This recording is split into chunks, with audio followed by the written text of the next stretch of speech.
No Mercy, Trap New York shit, NoMercyTV.com. Yes, I am in New York and it is cold as fuck out here. So yes, have the hoodie on. You know what I mean? I might make a merch line or something. You feel what I'm saying? I might do a merch line. You know what I mean? So keep posted, stay in tune. But came here to speak my mind on a couple of things. I was watching Drake on The Shop with Lebron, which I've never watched before. I just happened to run across the link on my timeline, and it's like 14 minutes. I watched it, and Drake was pretty much, the convo started on him and his parents' relationship and how it was for him growing up, having to deal with his parents being split and things of that nature. And it went into the things he had to go through with the Pusha T and Kanye beef. Now, I look at that whole situation a little bit differently now, because here's my problem.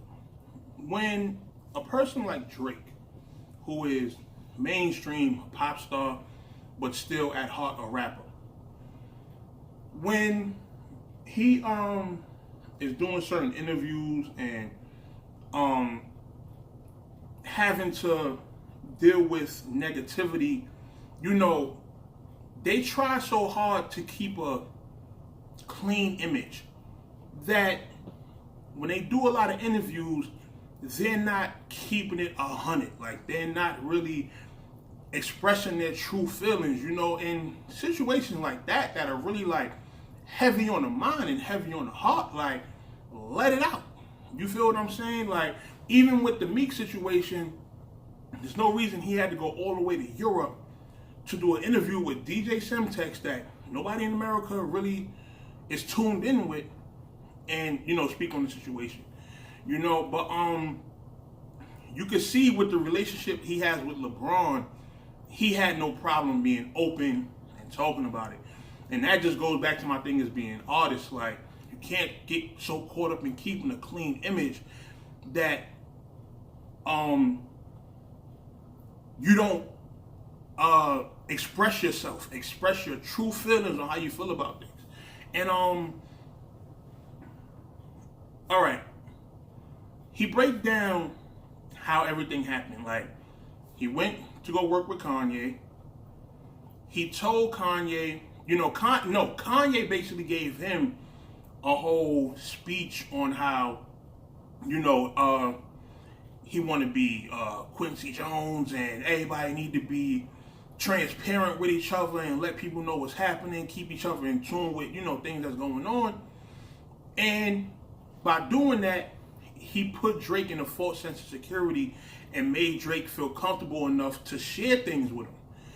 And when Drake shares these things, all of a sudden now, Kanye doing all these albums and things like that, which, okay, you might have quote unquote felt inspired, but I mean, let's keep it real. You knew Drake was coming.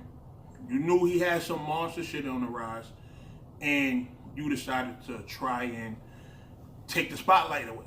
You feel what I'm saying? Which is some sucker shit on Kanye's part, but I don't, no longer do I buy into the person of Kanye West. Like, I'm gonna enjoy the music, whatever. You understand? But I'm not gonna buy into him as a person, because as of late, Kanye has proved to be a fucking bozo. You understand what I'm saying? So I already know what type of time he on, but Kanye he's officially a bozo. But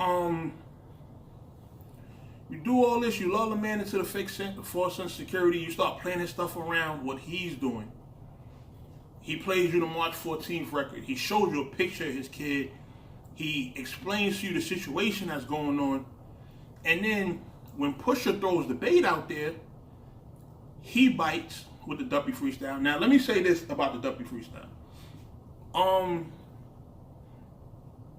Drake made it clear that his main problem with the story of ANON wasn't really the parents thing, because, you know, niggas don't really know his parents, but it's cool. You build a certain story behind everything, And the way, Pusha linked everything, which I thought was crazy on his part. Whether shit was true or not, the way everything kind of links, it makes you feel like that's the real story. But Drake's problem was the 40 bar. The how much time he got, tick, tick, tick, all that shit. My thing is this. Drake, he says in an interview he studies battle rap like for a living, like that's what he do. Like he one of them niggas, he probably sit in the studio all day probably trying to find battles or watching shit like that. Now, my thing is this. When you do the Duppy freestyle and you mention a nigga, wife, fiance, significant other, whatever, you have taken it to the next extreme. Because this guy is just talking about the craft, the writing and things of that nature, and then you go take it a step further and you mention the nigga wife in the bar. You feel what I'm saying? I felt like on Drake's part, that was a bad move. You gotta stay within context. If a nigga's approaching you on rap time, he's not mentioning anybody else around you, then keep it between y'all two. You understand? But when you take it to that next level and you mention a nigga wife or whatever, now it's like all bets are off. You can't just mention a nigga wife or, you know what I mean? Like me, I'm married, so I understand it. You feel me? Like we went through that. You know what I mean? Somebody mentioned my wife in a rap battle and I had to jump in the booth, man. You feel me? But what you gotta understand is that, with somebody like Pusha T, right, who's a rapper, think about it like this. You mention his wife in the record, he responds in the rap. You got some niggas that'll kill you over mentioning they significant other because some niggas just go that hard for their lady. You understand what I'm saying? And there's absolutely nothing wrong with that. You feel me? Defend your lady to the fullest. If you got one that you love and you hold dear to your heart and that's who you trying to rock out with for the rest of eternity, then yes, you're going to go super hard to defend that person. You feel me? So I felt like Pusha was in the right with, doing what he did. Now, the 40 bar, yes, I understand it. I understand dude really is sick. Dude really got, conditions and things of that nature. But my thing is this, man. Once you mention my significant other, once you mention my wife in the bar, all bets are off. Like, you can't tell somebody what disrespect is. You understand? If a nigga take you mentioning his wife as disrespect, then he's going to respond in a disrespectful way. You know what I mean? So you can't really get mad at that. But I do agree that this whole situation, pretty much Kanye fault. You feel what I'm saying? Kanye definitely 100% did some sucker shit. Drake was saying that he had a record in the cut, like a super vicious record that would have took shit left with Pusha and Kanye. So that pretty much confirmed that that record was done. This is my thing, man. Drop it. You understand? I would have put that bitch out. You understand? Because on no forefront am I going to take an L like that. You understand? Story of ANON, that was a mean one. You understand? That's not one of them shots you just take lying down. And then, he was saying that, Drake was saying that he didn't want to be, I guess, known for that, or he didn't want that to be like a huge spotlight in his career, that diss record that he had. But listen, everything goes away after a while. You feel what I'm saying? Like, records and moments like that, they don't last forever. You understand? They're going to be around for a minute. Yes, people going to make their memes, their gifts. People going to be quoting the bars for a long time. But listen, when it comes to that moment and that battle right then and there, you throw your shit out there and you deal with all the other shit later. You understand me? Like, it's just the art of war. You understand? You spare no expense when it comes to taking your enemy out. I do from what he said in the interview, I do feel like throughout the Scorpion album, he kind of like might have.